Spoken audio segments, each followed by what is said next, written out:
Nintendo's release schedule for the rest of 2024 is pretty strange. Right now, with Peach Showtime just releasing on March 22nd, there were only 3 more games that we actually know about. Endless Ocean Luminous on May 2nd, Paper Mario The Thousand Year Door on May 23rd, and Luigi's Mansion 2 HD on June 27th. After that, we don't really know anything. So, what is Nintendo's plan for the rest of 2024? Well, let's take a look at everything we know, current rumors, and more to see if we can get an idea of what's to come. First off, the 3 games we already mentioned all have something in common. They all release on a Thursday, which is a change from Nintendo's traditional Friday release schedule. So, this next fiscal year, which starts in April, seems to have a shift in release dates. Any other releases from Nintendo through the rest of the 2024's fiscal year should follow the same structure, with Thursday release dates. So, beyond these 3 games that we already know about, there's only one other one that we know for sure to be in development, and that's Metroid Prime 4, which still doesn't have a release date yet. We have a whole separate video on that, which Joey did a great job with, so check that one out to see why we may get Metroid Prime 4 this year. But even with adding Prime 4 into the mix, that's still not much for the year. With rumors that the Switch 2 was originally going to be released this year before being pushed back to a March 2025 release, could this actually be a year filled with droughts and not many game releases? Well, while it isn't impossible, let's turn to some other rumors that may shed more light on the situation. Around the same time the rumors of the Switch 2 coming in March 2025 popped up, so too did rumors of a Nintendo Direct coming in April. Yeah, as in next month. And that's pretty soon. Definitely better than waiting until June. And the thing is, there's precedence for this too. April Nintendo Directs and showcases aren't unheard of. There was a Direct on April 1st, 2015, April 12th, 2017, a Smash Ultimate DLC focused Direct on April 16th, 2019, and Indie Worlds on April 14th, 2021, and April 19th, 2023. So while it's been some years since the last general Nintendo Direct in April, having some sort of showcase in April is actually fairly common.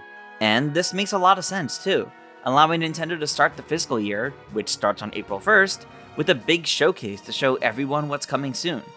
They can detail games coming out anytime from whenever this airs to the end of the summer, so likely to the end of September. Though it would most likely also reveal the title coming this holiday season.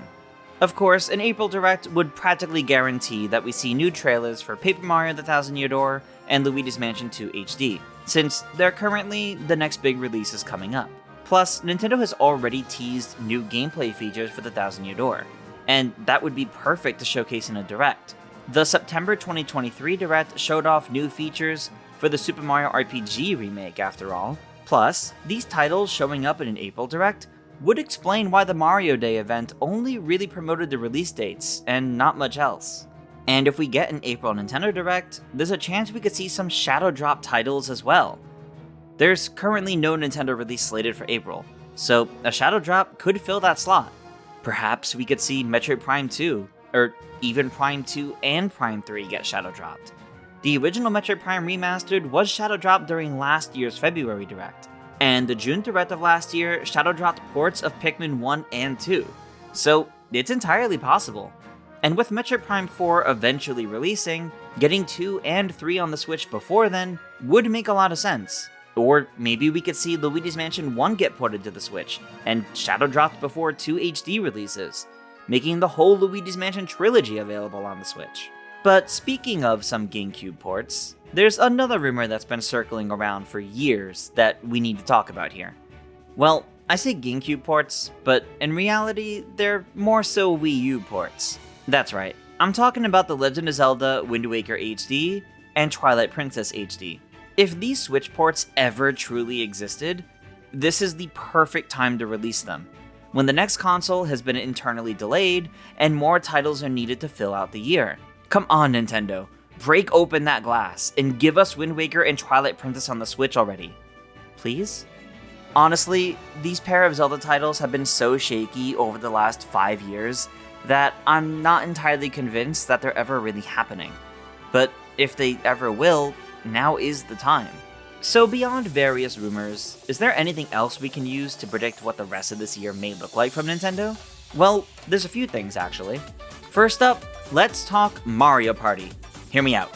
Super Mario Party was in 2018, and Mario Party Superstars was in 2021. If these games are taking 3-year dev cycles, or at least having 3 years between releases, then that means 2024 may be time for the next one. It shouldn't matter that the Switch 2 is set to come out within a year, either. It's a bit of a dated example, but Mario Party 9 released back in March 2012, with the Wii U releasing that same year in November. So, a Mario Party releasing at the end of a console's life has happened before. But if we do get a new Mario Party this year, what form would it take? Something new and gimmicky, like Super Mario Party 2 or a proper Mario Party 11 or something, would probably be best saved for the next console to work with new features and mechanics of the system itself. So the other option would be, essentially, Mario Party Superstars 2. Another celebration of older eras of Mario Party put together in one game. The original Superstars was primarily focused on the N64 era, so maybe this one could be more focused on the GameCube era. It would line up with Nintendo giving more attention to that era nowadays. Next up, there's one company that works with Nintendo that's been MIA recently, and that's Greso. They're responsible for a bunch of ports and remakes of different games, most recently handling the Link's Awakening remake in 2019 and Miitopia in 2021. Well, their latest game is actually an Apple Arcade exclusive called Jet Dragon, and was released back in June of last year. But with a team of over 80 people, they may also have spent the last few years working on another title for the Nintendo Switch. After 3 years since Miitopia, perhaps it's time to see what their next Nintendo game is. Tomodachi Life would be a great follow-up to Miitopia, hopefully even keeping the in-depth Mii Maker. Or follow up on Link's Awakening with proper remakes for The Legend of Zelda, Oracle of Seasons, and Oracle of Ages. Of course, Greso could be working on other games as well. They did quite a few during the 3DS era. Finally, let's talk Kirby. This little guy is known for getting somewhat frequent releases, and his last game was Kirby's Return to Dreamland Deluxe back in February of last year. So it's not unreasonable to think we could see Kirby pop up again this year. But not in a Forgotten Land 2. No, not yet at least. Most likely, this would be the return of a spin-off or some other smaller eShop title. Back in 2012, we saw Kirby's Dream Collection release just a few months before the Wii U. So something Kirby this year isn't too unreasonable either. And these are just some of the things that we could see this year, using our resources and precedents to try and predict what could release. But there's always plenty of unpredictable surprises that could be thrown in, like more Wii U and 3DS ports for example. Kid Icarus Uprising HD, Olympic New Worlds HD, Star Fox Zero, Metroid Samus Returns. You get the point. Realistically though, as you've probably surmised by most of this video, I'm keeping my speculation and predictions within the realm of ports, remakes, or smaller new titles. No brand new major flagship titles, like a new Zelda or 3D Mario. I mean, heck, we're not even getting a new Pokemon game releasing for this holiday season. So it feels like Nintendo may be pulling out the comparatively smaller games for this year. And frankly, that's okay. Now, keeping everything we talked about in this video in mind, including the rumors, allow me to make some formal predictions here. Emphasis on the following being my personal predictions on all of this. I think we will see a Nintendo Direct in April, as the rumors suggest. Likely within the first 2 weeks of the month. In that Direct, I think we'll get a trailer for Paper Mario: The Thousand Year Door that goes over new features of the game, a trailer for Luigi's Mansion 2 HD, a trailer for some kinda smaller scale Kirby game, and the reveal of Metroid Prime 4 for this holiday. And we'll get either Luigi's Mansion 1 or Metroid Prime 2 Shadow Drop that day. That's what I think for the Direct. Most likely separate from that Direct, I think by the end of this year, we'll have another game released by Greso, most likely an enhanced port or remaster or something. And I think we'll see Mario Party Superstars 2 before the end of the year. And I think that's all I'll put into formal predictions at this point. We went over a lot of ideas in this video, and realistically, none of them may happen. We can make as many educated guesses as we want, but it's all speculation as we try to figure out what Nintendo has in store for 2024.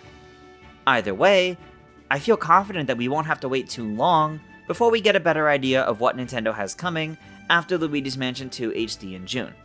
But what do you guys think? What do you think Nintendo has in store for the rest of this year?